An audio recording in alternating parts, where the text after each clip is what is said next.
Drama rumah tangga Baim dan Paula memang belum memberikan kejelasan tentang apa yang sebenarnya terjadi pada keduanya. Namun, semua seakan terjawab dari gelagat yang ditampilkan, mulai dari keduanya yang belakangan ini sudah jarang sekali tampil bersama. Padahal, seperti diketahui, jika Baim dan Paula dikenal sebagai pasangan romantis, yang mana mereka selalu jauh dari pemberitaan miring soal hubungan rumah tangga. Ditemui di sela-sela kesibukannya, Paula yang masih bungkam cuma meminta doa terbaik dari kabar yang beredar selama ini. Lantas, benarkah keretakan rumah tangga Baim dan Paula lantaran Baim tak setuju bila Paula kembali berkarir ke dunia model? Alhamdulillah tetap semangat untuk berkarir. Doain aja Mbak. Makasih, doain ya. Selalu support dong. Ampun, ada besi rame-rame, ampun. Doain aja kita yang terbaik ya.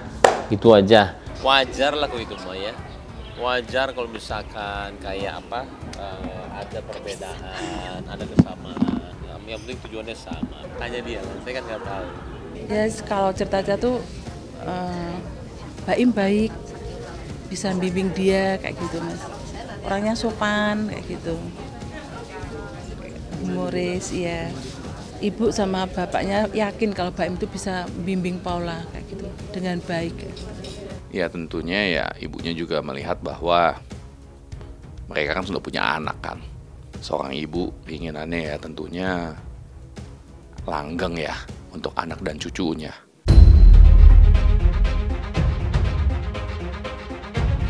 Merebaknya kabar keretakan hubungan rumah tangga Baim Wong dan Paula Verhoeven bermula dari postingan Baim yang memperlihatkan postingan di mana kala itu Baim tengah berbahagia setelah resmi bertunangan dengan Paula. Namun, bukannya foto bersama Paula, melainkan potret Baim bersama almarhumah sang ibunda. Oleh karenanya, kini Baim pun mendapat sorotan dari salah seorang psikolog yang mencoba mengartikan maksud dari Baim mengunggah foto tersebut. Paula di rumah. Dia nggak ikut foto kenapa? Apa? Nggak ikut foto bareng sama Teh Fitri. Tanyain dia lah, maksudnya tanyain saya. Tapi hubungan sama Paula baik-baik aja bagaimana? Insya Allah, doain aja.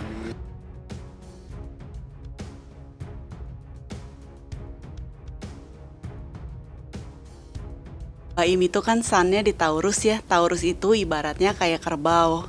Kerbau itu orangnya keras kepala, demen sesuatu yang nyaman gitu. Kadang-kadang sulit mendengarkan juga, nggak mau berubah. Ibarat kayak kerbau, kalau kita mau dia untuk minum air aja kita paksa sulit ya.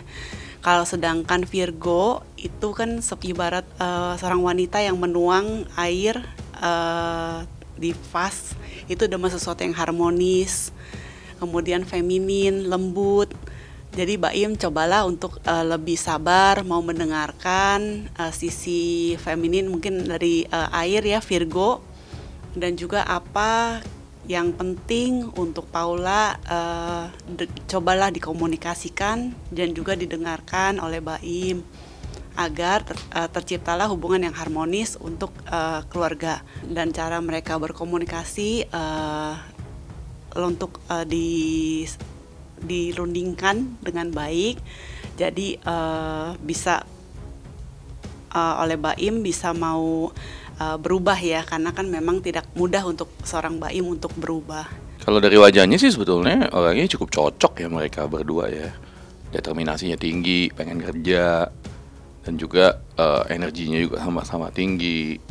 Sering juga mereka juga ya mau maju bareng lah dalam arti kata bakal bisa berjuang bareng gitu.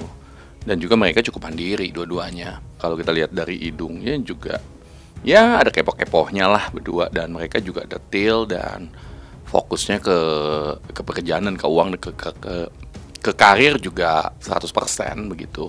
Nah, kalau dari benturan sih mungkin karena dua-duanya cukup detail ya, dalam arti kata mereka dua-duanya batu ya, keras, jadi dua-duanya batu, dua-duanya determinasinya tinggi.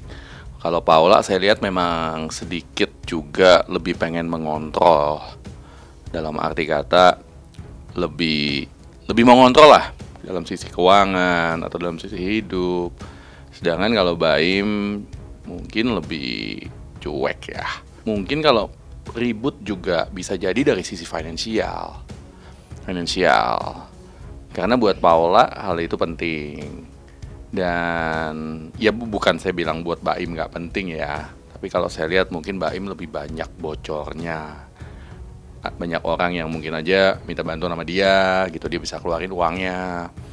Walaupun bukan berarti dia boros-boros banget, tapi ya memang bisa jadi itu yang menjadi kebocoran. Dan Baim terlihat juga menyimpan perasaan nih di sini, menyimpan amarah. Ya ada banyak alasannya kenapa seseorang lalu tiba-tiba mempost quotes-quotes yang bermakna, tersirat gitu ya, entah tentang keluarganya, tentang hubungan, tentang pernikahan dan lain-lain gitu. Atau mungkin mempost tentang sosok ibundanya gitu ya. Apalagi mungkin saat itu didukung oleh hubungan dengan sang istri yang mungkin terlihat seperti tidak saling mendekat gitu ya. Ya bisa jadi diartikan bahwa entah mungkin rindu sosok ibunya gitu ya. Karakter-karakter yang ada di dalam atau yang dimiliki oleh ibunya ini mungkin membuat dia terkenang, entah mungkin dengan kebaikan, kesabarannya gitu ya, atau mungkin cara-cara bagaimana mentreatment dirinya selama ini gitu ya.